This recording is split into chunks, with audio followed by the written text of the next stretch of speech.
Alright, what's going on, guys? Today we are talking about elements of effective teaching that include risk management and accident prevention. This is Task F of the FOI for the CFI check ride. So let's get into it. All this information comes from the Aviation Instructor's Handbook.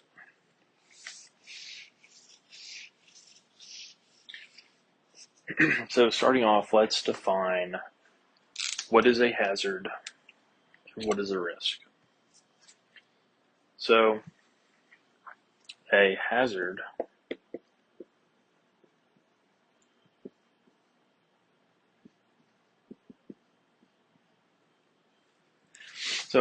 is a real or perceived condition that could affect safety. So it's something that is currently going on or something that has the chance to happen that could cause havoc, basically. It would decrease your level of safety if that hazard were to happen, or if you were to encounter that hazard. Risk, on the other hand, is the essentially the severity, so the characteristics of that hazard, so what would happen, and then the severity and the probability of that taking place. So the hazard is more so like the actual thing, and then the risk is the factors associated with that thing, if that kind of makes sense. And it'll make more sense as we keep talking about it. But that's the difference between a hazard and a risk. So first we have teaching risk identification, mitigation, and assessment. So for risk management in aviation, we have 4 key principles.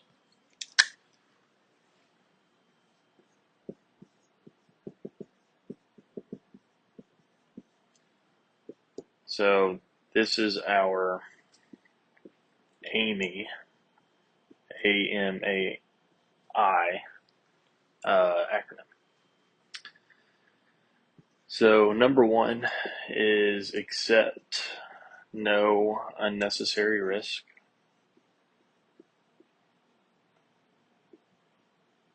Number 2, make risk decisions at an appropriate level. Okay, number 3 is accept risk only when the benefits outweigh the cost. And then lastly, we have integrate risk management into all levels of planning. All right, so number 1, accept no unnecessary risk. Pretty simple. If there's no reason to have the risk, so if there's no direct reward from that risk, then don't accept it. If it's something that can be worked around to where that risk can be eliminated, then do that. I feel like that's a pretty straightforward thing to do, but you'd be surprised with how many people do dumb stuff and accept the risk associated with that dumb stuff when there's very little to no reward to do it. Number 2, make risk decisions at the appropriate level. So this is kind of playing into, um, who is the person who needs to make the risk decision. I'll give you an example. There's a group of business guys who are chartering a flight, and the pilot says, weather's not looking good, thunderstorm rolling in, I think we're going to have to cancel the flight. And the business guys walk up to the pilot and they're like, no, we're paying for this flight. We get to make the decision and we're willing to accept the risk. However, they are not the person who is supposed to be making that risk. They are not the appropriate level in the hierarchy here to make that decision. So part of what it's saying is to make the decision as the pilot, and don't allow your passengers or even the second in command, or whoever you're flying with, to make the decisions when it's your call. Now, that's not me saying you should just, if you're flying with another pilot, to just ignore whatever they have to say. That's not what I'm saying. But whoever's job it is to make the decision should make the decision and should not be influenced by others who don't really know what they're talking about. This also kind of goes into pushing it up. So if you have your passengers and then you have you, the pilot in command. Well, if you're working for a flight school, you'll have a chief flight instructor. So if it's a really big decision to make, and it's something that you don't feel comfortable making that decision, push it up to your superior. Push it up to the chief flight instructor and say, hey, I'm kind of stuck on this. What do you think? Pick their brain about it and have them help you make the decision. Next, we have accept risk only when the benefits outweigh the cost. Pretty similar to accept no unnecessary risk. If whatever you're doing doesn't benefit you more, in my opinion, way more than what it costs, then you should not be doing it. So if you're doing a flight that's right at your personal minimums, but you're just going on a little sightseeing flight, just to get out of the house, well, the benefit of that does not outweigh the cost, because the cost is pretty high, because it is a very risky flight, being so close to your minimums. And the benefit is, well, you get to get out of the house. Well, you can go do other things. You can go golf, or you can go hike. The benefits don't outweigh the cost. On the other hand, the same scenario, same weather, close to your personal minimums. If, the purpose of the flight is to go visit your, dying mother one last time, then, the benefit of that will probably outweigh the cost. And you'd be willing to take on that risk because the benefit is so high. Number 4, integrate risk management to all levels of planning. So a lot of people, whenever they're planning their flight, they use their risk management tools, and we'll talk about that after this. But they use their risk management tools through the pre-flight planning and looking at the weather, all that stuff. And then once they hop in the airplane, they just stop thinking about it. Risk management is an ongoing process that should change and adapt to the flight and whatever the flight brings on. So the scenario is going to change. It's never going to go exactly to plan. So your risk management and the process of that should continue on with those changes. It shouldn't just be a one and done thing. All right, so those are the 4 principles of risk management.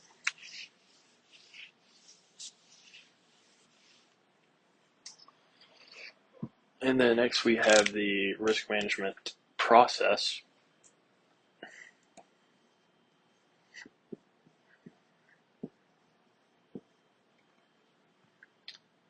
So first we have identify the risk,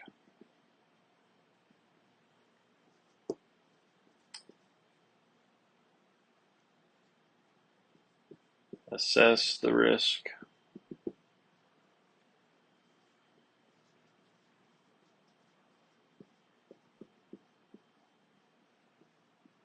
analyze your risk controls,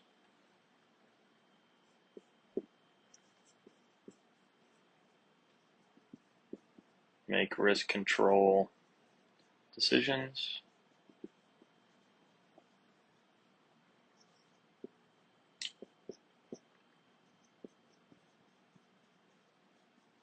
integrate,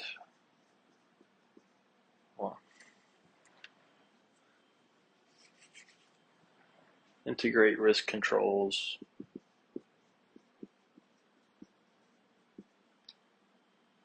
and then supervise and assess.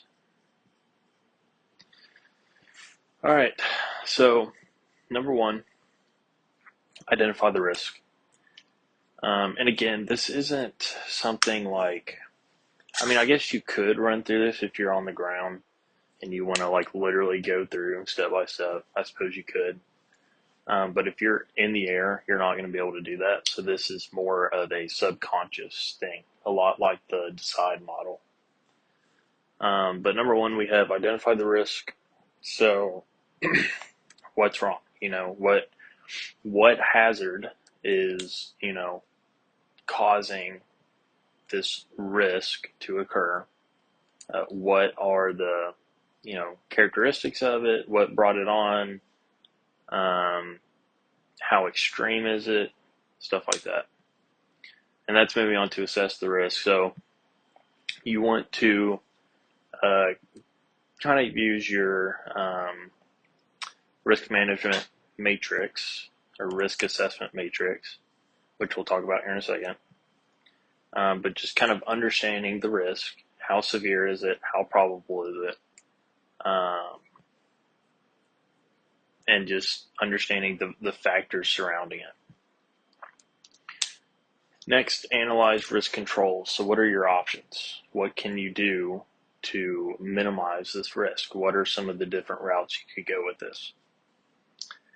Make risk control decisions. So decide which route you want to go, which decision you're going to go with. Next, integrate risk controls. So then implement the decisions that you made. So whatever you decide to do it. And then once you do it, you will supervise and assess. So kind of watch over, if it's something like a storm system or whatever it is, just keep it in the back of your mind that it's there. Check on it every now and then assess to see if it warrants further attention. So if it does warrant further attention, then you come back up here to assess the risk. And you would just work your way down and keep going back until you supervise and there's no need for further attention.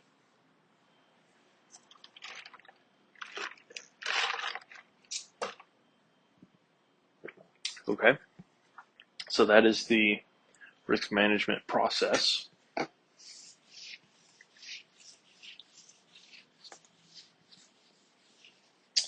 And then lastly, which kind of is getting us into our next thing, I think it's kind of an in-between, but it is the risk assessment matrix. So the risk assessment matrix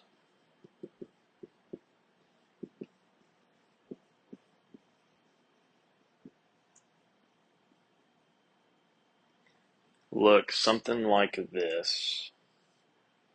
I'm not going to draw out the whole thing, but it's a box. And we'll say on this side you have severity. And then you have probability. So all this is doing is kind of laying out how probable is it that this risk is going to affect us or come into play. And then if it does come into play, how severe is it? So starting here, we will have the worst, which is catastrophic. And then the bottom is negligible.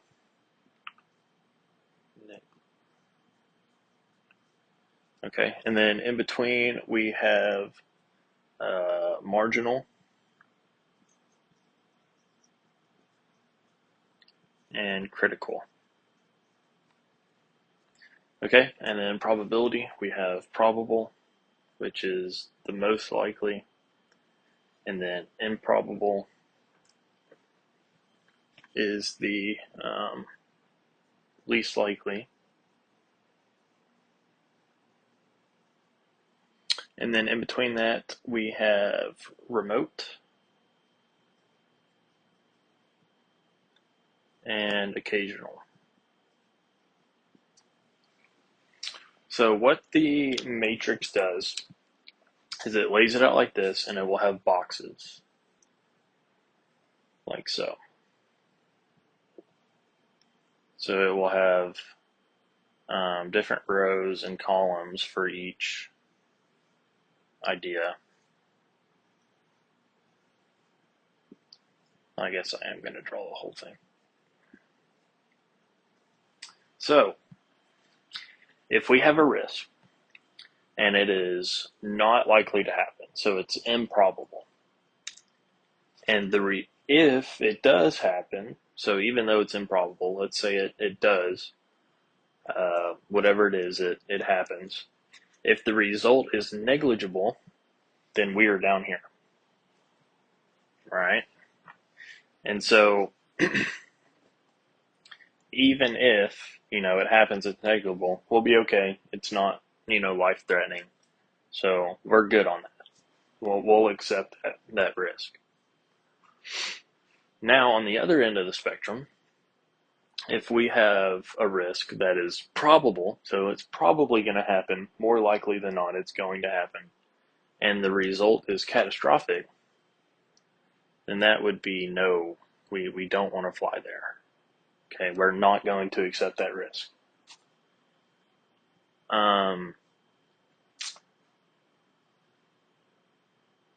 It kind of works its way down. So probable and critical, probably not going to accept that either. Occasional catastrophic, not going to accept that. Occasional critical, probably not. Probable marginal, maybe, depending on the flight. It just kind of depends. So we'll say maybe. And then same here. It just kind of works its way down. And then the last, everything that's negligible is, probably okay to accept the risk. And then anything improbable is probably okay. So it kind of just lays it out and allows you to get a visual of, what you want to accept versus what you don't want to accept. A good example of this, real life example, would be, an engine failure. If you, got the engine, you got the overhaul done 100 hours ago, pretty fresh engine, no problems since. The probability of your engine going out is, I would argue, improbable. But what would the result of that be? It would be catastrophic. That would not be a good scenario. So we would be right here. So are we willing to accept that risk? Yeah. Now, if we, got the engine done and, it's kind of just been really weird lately. It's been, making a lot of noise, running rough. An engine failure under that would be, I don't know, either remote or even maybe occasional. And then for catastrophic, we'd have to sit down and think about that one, especially for remote. Occasional, no, that would be an easy decision for me. But, if it's remote, you sit down and think about it, talk about it. So it just allows you to lay it out, get a visual of it. And the FAA has a really good image of it that I have in my lesson plans, but you get the idea from that. Okay. All right, so now we are moving on to risk management tools. So you can go down a rabbit hole on this.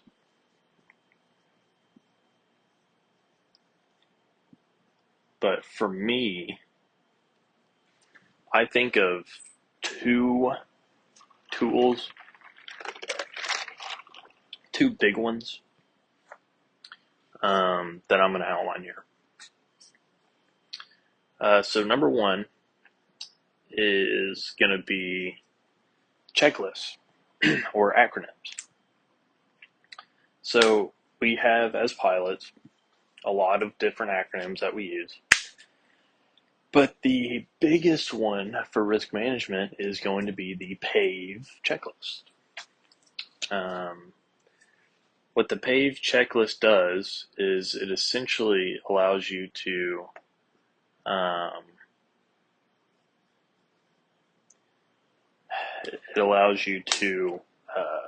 identify and categorize different risks associated with today's flight. So for the P, we have pilot, which I say that there's a rabbit hole because for each one of these, you can have, 2 to 3 different checklists, and then those checklists might even have checklists. So there's a long line here, plus a lot of things you can consider risk management. But for this, we have pilot. So we want to look at ourselves, look at our qualifications, look at our currency, our proficiency. Are we sick? Stuff like that. I'm safe is a very popular checklist or acronym for pilot. Next, we have aircraft. So what is our airplane looking like? Run through our GARO checklist, our aviates. Are the inspections up to date, and are we airworthy? Then we have environment. So for this one, I would consider NW Craft a risk management acronym. NOTAMs, weather, all that good stuff. But NW Craft, what is the environment looking like? We're talking along the route. We're talking weather, airports. Do we have any alternates? What do the alternates look like? What is the weather predicted to be there? And so on and so forth. Just looking at all the factors of the flight and, identifying risks associated with those. And then external factors. What is, pressuring you to make this flight? What are your motivations to make this flight? And what are risks associated with that? A big one is passengers. Passengers really want to make the flight. They are, pressuring you to make decisions that, may or may not be safe. And then lastly, I throw a... Oh, actually, sorry. I'm thinking of something else. No M. So you got the PAVE checklist. And then number 2, the second big one, are FRATs.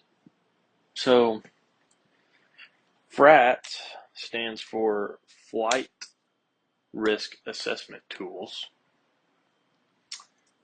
which maybe they were around. I mean, they probably were when I started training, but I didn't know that these existed until I started studying the FOI section. But essentially what it is, it's pretty cool.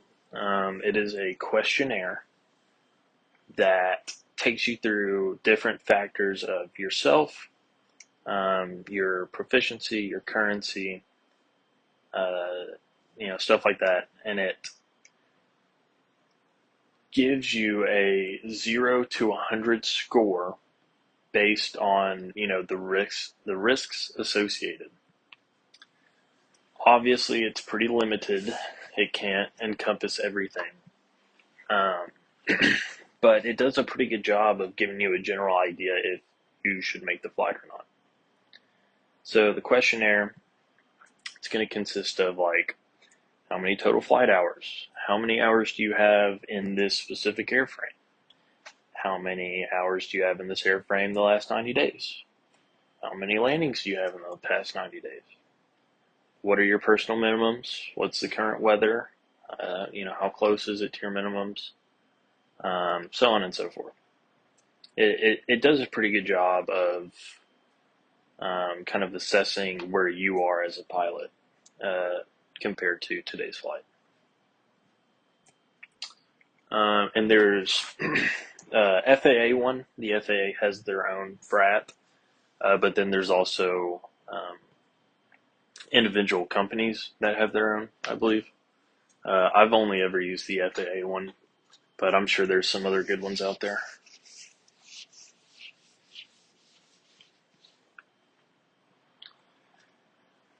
Okay, next we have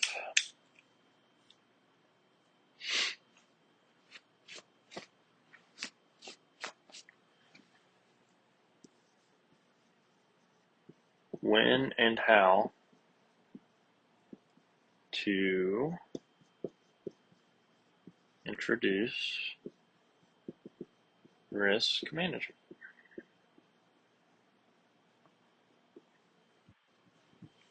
Got the E. When and how to introduce risk management.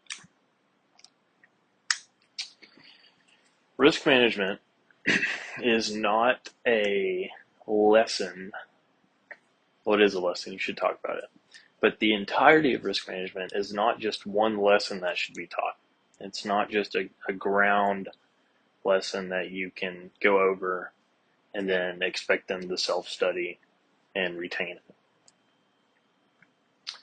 Risk management is a constantly ongoing process that starts on day one. Day one, you should be, talking to the student about risk management. A big one that comes to mind is when you're doing a pre-flight.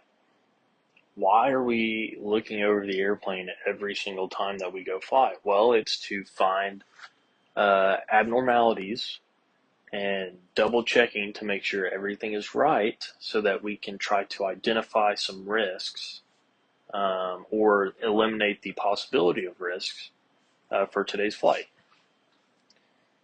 Just going through and really explaining why you're doing a certain thing and outlining that this is risk management. This is for risk management. A lot of it is monkey see, monkey do. So if you have a flight instructor who, regularly doesn't check the weather before cross countries, which is kind of an extreme example, I would hope no one would do that. Then the student is just going to assume that that's okay because they don't know any better. And they're just going to be like, I don't really need to do that. And they're missing out on a big part of risk management. If you as the instructor are not teaching them to do it right, then they're not going to do it right. Because you're essentially their only influence. If they're coming in from zero aviation experience, you're their only influence to look to develop good habits. So if you yourself don't have good habits and you don't exemplify good risk management techniques and principles, then they're going to be just like that.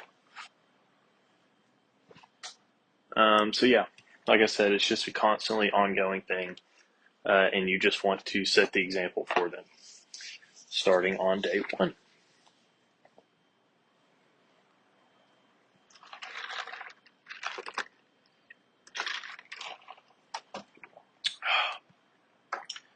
Next up, we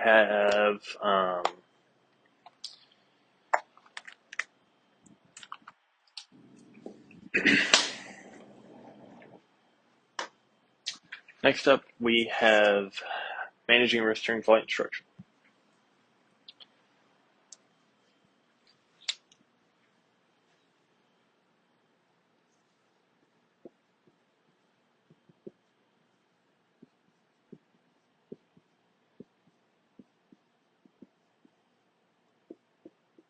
And I think the ACS actually says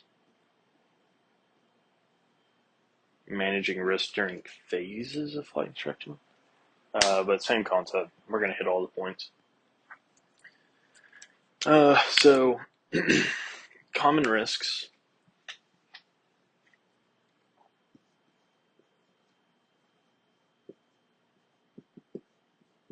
So for this, the instructor handbook lays it out going down a paved checklist. So it starts with the pilot, some common risks associated, and just kind of works its way down. So I'm going to go ahead and list those all out.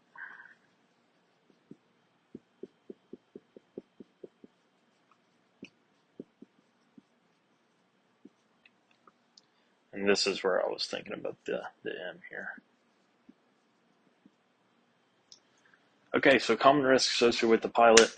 I've talked about this before in other videos, but the nature of flight instruction is you have a more experienced instructor and a less experienced student pilot.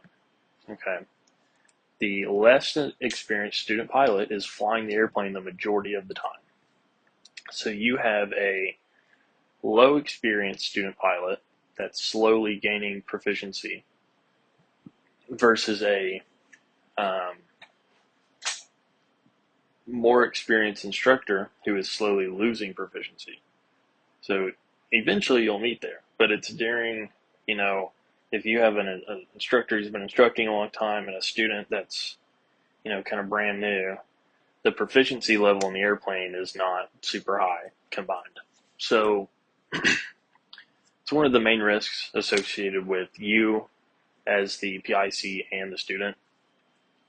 Also them just, making errors in general.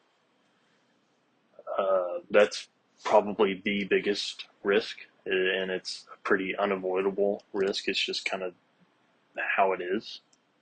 Obviously, as an instructor, you should try your best to maintain your proficiency as best you can without taking time away from your students. But yeah, I'd say it's the biggest risk. Aircraft, I'd say the largest risk here is going to be unfamiliarity. Instructing in aircraft or airplanes that you're not familiar with and you don't fully understand the avionics and the systems can lead to some dangerous scenarios. So just ensuring that you are familiar with the airplane and the airframe. Next, environment. Busy practice areas is a big one.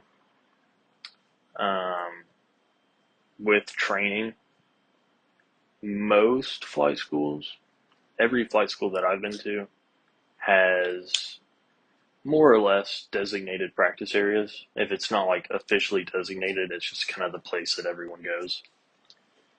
So having multiple airplanes doing maneuvers that include large heading changes and altitude changes in the same area is, a risk. And it's something that you can avoid by using appropriate radio calls. But that is a big one. And then also weather, of course, it's always going to be a risk. Next, external factors, scheduling. That is a large one, especially if, the school you're at, they're struggling to get flights in. Right now at OSU, we're still dealing with a lot of the planes being damaged by a storm. So, you might only get one chance a week to fly. So there's a lot of pressure there to really try to make that flight, and you may push some boundaries that you wouldn't normally push if you knew that you had, two or three other flight blocks to try to get the flight done. But pressure to make flights, and then check rides is a big one too. If you know that you have a check ride coming up and you feel like you need a little bit more practice, you may feel kind of pressured to get a flight in. Even, day of the check ride, feeling pressure to make the flight. If winds are, a little bit high, a little close to your personal mins, you may feel pressured to do that flight because you don't want to annoy the examiner, or you're just ready to get it done, whatever it is. And then lastly, we have mid-air collisions. Is a common risk. So it's part of the PPAS acronym, but it is one of the flight instructors' primary responsibility is to see and avoid. So avoiding mid-air collisions is on the instructor. It's a common risk, kind of plays into the practice areas. But typically you're going to be training in pretty crowded airspace. So just being vigilant and do proper scanning and see and avoid practices. Oh, another one, dirty windshields. That is it's not a huge one, but it's one that bothers me when the windshield's dirty because you can't see anything. There's a bunch of bugs on it. Just wipe it off. It takes like a minute and a half to clean your windshield. All right, next. Best practices. And we're still on managing risk during flight instruction.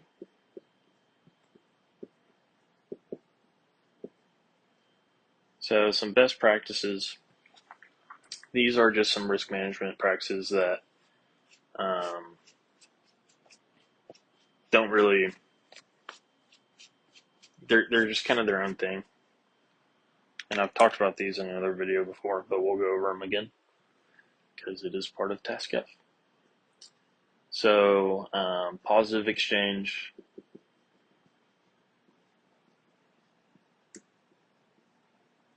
of controls. It is your three-part exchange. My controls, your controls, my controls. It just forces both people in the airplane to acknowledge who has control of the aircraft. Next, we have sterile cockpit. Not talking during critical phases of flight. I think I've already talked about this twice. I feel like I'm just regurgitating the same material. But I'll say it again. In my opinion, at least during training for your solo, or for the student solo, there shouldn't be really any time to have these, I'll say, inappropriate conversations. It's inappropriate because of when you're having the conversation. But you should be giving them instruction pretty much from engine start till shutdown. So there shouldn't really be a whole lot of time to, have these conversations about sports or whatever. Now, once you get into cross-country training, that's a different thing. You get up into cruise, which once you get up into cruise, it's not a critical phase of flight. So you're good. You can, have actual conversation once you get up there and, you get configured. But during takeoff, landing, taxi, there shouldn't be any sort of non-task related conversation. And then scanning, proper scanning, just talked about that with the midair collision. Use proper scanning techniques and scene avoid. Radio calls, already talked about this too with the practice areas, making proper radio calls. Here in Stillwater, we have a local frequency that we use for OSU calls. If you're at an uncontrolled, you would just use the CTAF. If you're within the area of the airport, just say what you're doing, what you're planning on doing, where you're at, what altitude, so on and so forth. Just make people aware that you are doing maneuvers, because it's very different from just transitioning through the airspace, because you have all the altitude gain and loss and heading changes. Especially if you don't have, it's very helpful for people that don't have ADS-B in, and it is critical if you don't have ADS-B out to make these calls. I think very few airplanes now don't have ADS-B out. But if you don't, you should definitely be doing that. And then airplane lighting, making sure that you are using proper lighting at all times. Even when it's not required, you should be using certain lighting. So nav lights aren't required until 30 minutes before sundown or sunset. However, you should probably just go ahead and put them on, an hour before. You might as well. Same thing if you're maneuvering. You're not required to have your landing light on. However, if you leave it on, it increases, your visibility and can really save you from some sketchy situations. Okay. And then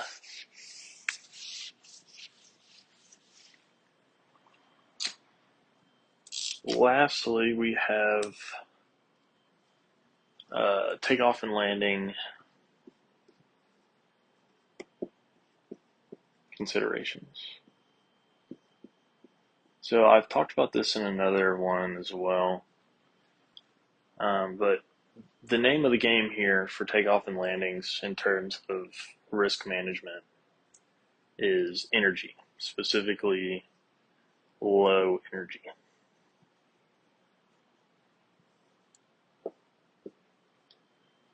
You cannot allow, as an instructor, you cannot allow low energy approaches.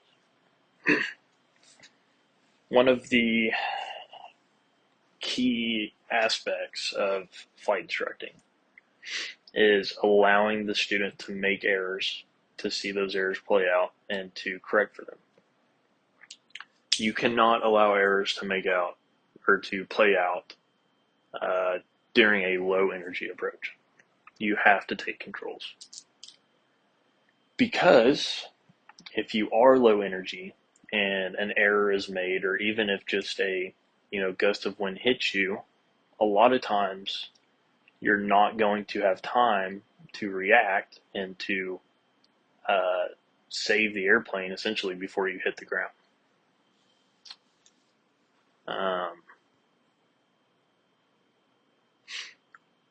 Obviously, you don't want to just take the airplane every time that they're a little bit low or a little bit slow. But if it's, you have your ACS standards, which are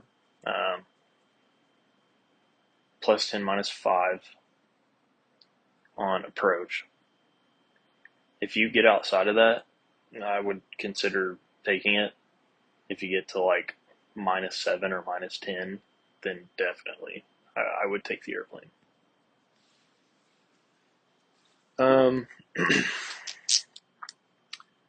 Another thing is takeoffs and landings near instructor limits. So as pilots, we all have our own personal minimums. As an instructor, if the weather conditions are approaching your own minimums, then your student shouldn't be flying in anything near that because their minimums should be much lower. So if you're going up and you know that it's getting kind of close for you, I wouldn't even let the student attempt it until they're much more confident and much more proficient.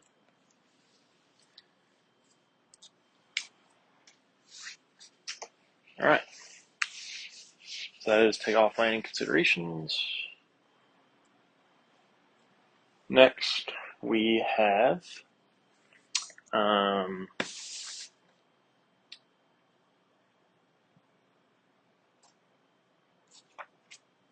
risk management techniques by phase of instruction.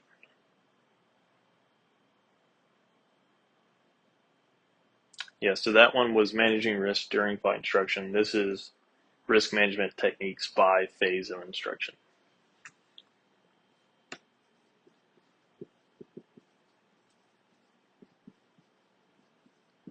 I think I got those two mixed up a little bit.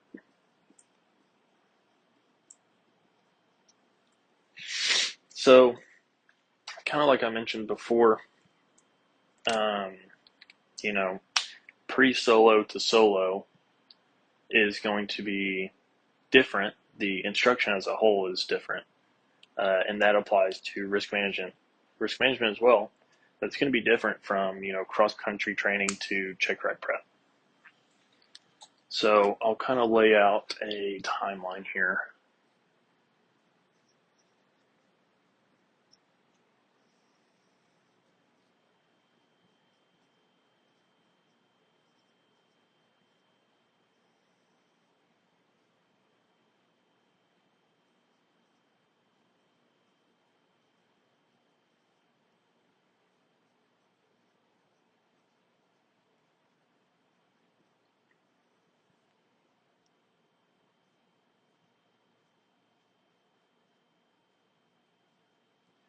So we have day 1 to first solo to first solo cross country with cross country training in the middle, and then first solo cross country to check ride. So for the first bit of training, day 1 to first solo. So training, pre-solo. It should be, in terms of risk management, it should be the student and the instructor really doing it together. It should be a joint task. As the student progresses, they will start to pick up on some stuff. And as an instructor, you'll be able to tell, whenever they start pointing stuff out on their own, they're getting to the point to where they can start attempting to perform risk management by themselves. So as they progress, they should be doing it more and more up to the first solo. Up to the first solo, the instructor, it's okay if you have to help them along, if you have to ask them some leading questions for them to come to conclusions that, outline some risks. But they should be making pretty solid progression throughout the pre-solo training. Before their first solo, so when they do their first solo, they should be able to recognize the large majority of the risks associated with the flight. And I'm not talking about any risks associated with cross country. This is just for their solo flight. So, staying in the airport environment, just doing some patterns. They should be able to recognize the large majority of risks and how to manage those and eliminate them. If you have to help them a little bit as an instructor, that's okay. If they need some pushing along, but in general, they should be pretty well versed in completing that. From first solo through cross-country training, they should continue to progress and, kind of learning the new cross-country risk management things, cross-country risks. Prior to their first solo cross-country, they should be able to point out every risk associated with the flight, or the vast majority of them, and know how to deal with those risks and minimize them. So when they are doing their first solo cross country, any factor or any risk that should pop up, they should know how to deal with that. And then first solo through cross country, they should have risk management mastered, and they should continue to do that through their check ride. One thing that the FAA recommends is that a student does a FRAT, which is then reviewed by the instructor prior to every solo flight.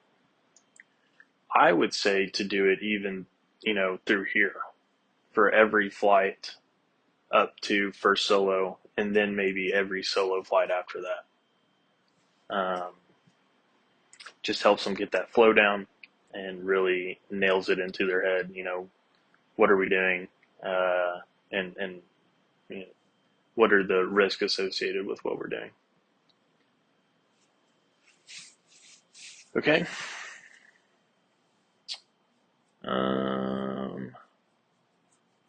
Make sure I didn't miss anything.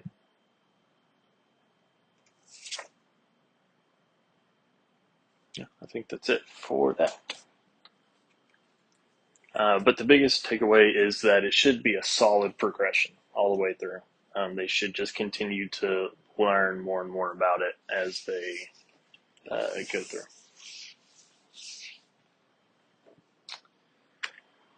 Okay, and then our last topic is ADM, CRM, and SRM. So aeronautical decision making, crew resource management, and single pilot resource management.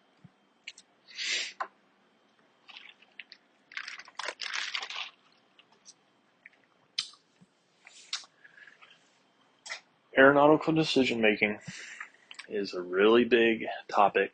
I've already talked about it like 3 or 4 times through the 6 videos that I've recorded.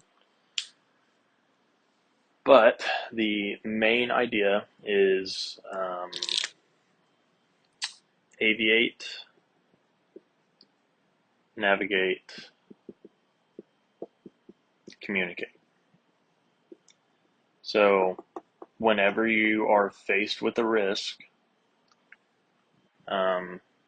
especially if it's unexpected, your first step in managing that risk is to aviate, to fly the airplane. The next step would be to navigate the risk. So perform your risk management process, your identify, assess, so on and so forth. Navigate the risk, solve it, supervise, whatever. And then if it needs to be communicated, to communicate that risk to passengers or ATC, whoever needs to know that information. That is the main concept of ADM and how it applies to risk management. Now we also have, for ADM, we have the DECIDE model, which I referenced earlier.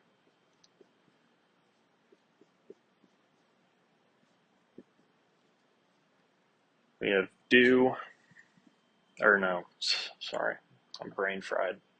Detect, estimate, choose, identify, do, evaluate. So you'll notice it's a very similar format to the risk management process.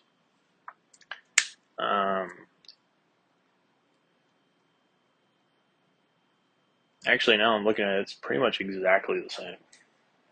This is used for a lot of, it's more broader or more broad, but the same concept applies. You want to use this whenever a risk, an unexpected risk occurs in flight. You would use this and or the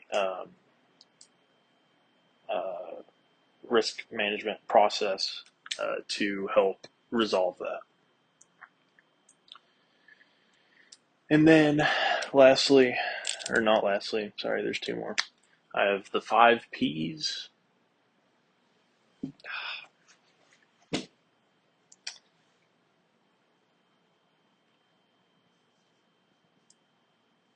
Well, I'll just write them out. So we have pilot, plane, passengers, programming, and plan.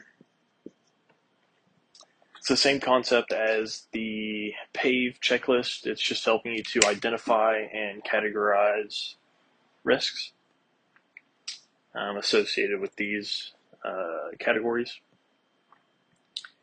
And then lastly, we have the 3 P's, which is perceive, process, and perform. This is more so in flight, actually dealing with risks as they come, in which the 5 P's is going to be more so of a pre-flight. You can run through this, if you're going from like climb to cruise. So after you configure for cruise, you've done all your checklists and whatnot, you could run through this, see if anything, kind of pops out to you. And then same thing from cruise to descent. You can run it through your head. But typically the main use for it is going to be pre-flight.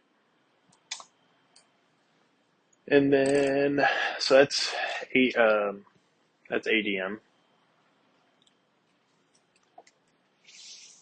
And then for CRM and SRM, the biggest idea with CRM is, so it stands for Crew Resource Management. So it's working with your crew. So it's you and another pilot. Typically, if you're like an airline pilot, then you'd have your flight attendants would be included in the crew. But for us, it's going to be you and another pilot using all available resources to solve a problem. So a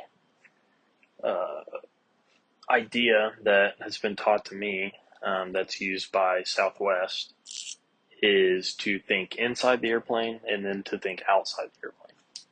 So a problem occurs, or a risk, we'll say, because we're talking about risk management. A new hazard pops up.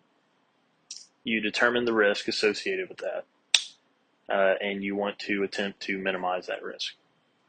So think about the tools that you have inside the airplane, inside the cockpit, that you could use to minimize that risk.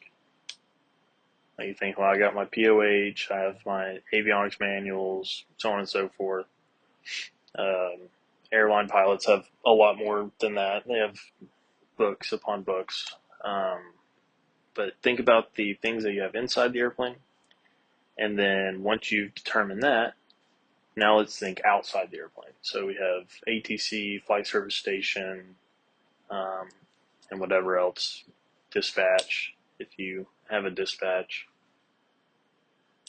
All the different resources that you have to help minimize the new risk. And then for single pilot, it's kind of the same concept, but you're by yourself. Um, with single pilot, one of the big um, talking points would be the loss of situational awareness. So the single pilot, so you're flying by yourself. We'll even say it's solo. You have no passengers. You're the only person in the airplane.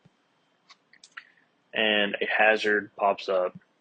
Um, maybe it's low fuel. Okay. So the risk associated with that would be fuel starvation. So to deal with that, you think of your two ways you could go. You could either continue on to your destination airport, or you could divert to an alternate that's closer. You go through that process, whatever.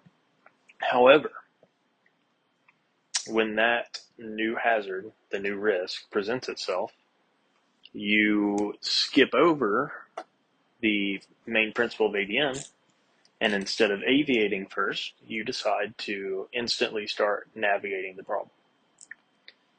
Well, as a single pilot, if you're navigating, who's aviating? No one. So as you're trying to fix this problem, you're not focusing on the airplane. You're not focusing on what's actually going on outside. And maybe you start climbing, or maybe you start descending, and you lose a bunch of airspeed and you end up stalling. It's a loss of situational awareness. You don't know what's going on. You don't know what your airplane is doing in space, in the space around you. Same thing, it's a big collision risk if you lose situational awareness. There's all sorts of things that can go wrong with that. But I'd say that's the primary hazard of single pilot flying.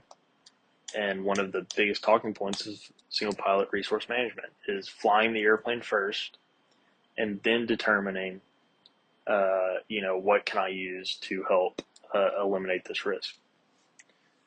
With crew resource management, you have two pilots. So, one person can focus on flying the airplane, the other person can focus on mitigating the risk. And then hazardous attitudes. We talk about this in human factors and in task A of FOI. But knowing your hazardous attitudes and the risks associated with those,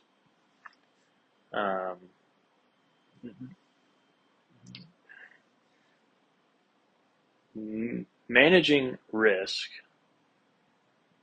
associated with hazardous attitudes first requires you to recognize the attitudes. So if you can't recognize those attitudes either within yourself or within someone else, then you're not going to be able to mitigate those risks. But each one of them kind of,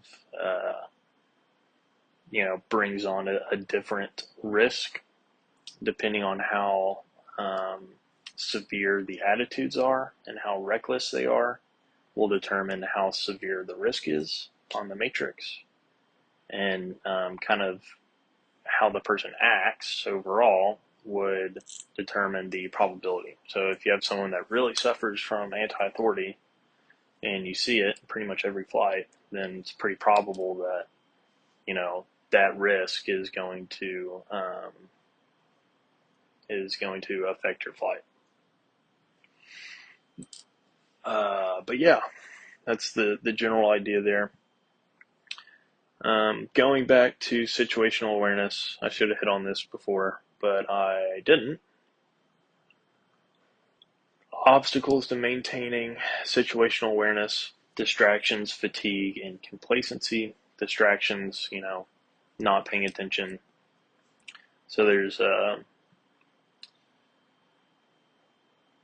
there's all sorts of things that can draw your attention away. But still, going back, how do you maintain situational awareness?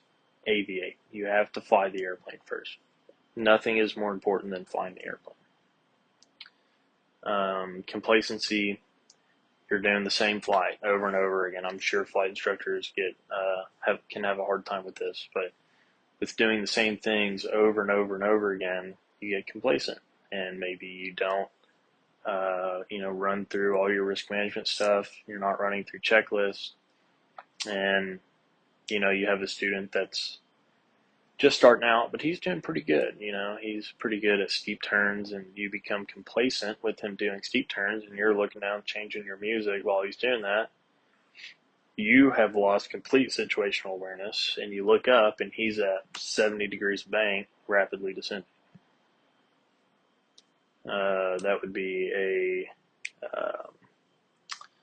That would be an example of both a distraction and complacency. And then lastly, fatigue. We know about fatigue. We've talked about it a few times. But it can be a huge cause of lack of situational awareness. Chronic fatigue can heavily reduce your decision-making skills and can really cause some dangerous situations. Same with acute fatigue. That, I believe, is all I have for risk management. I know that was kind of not super clean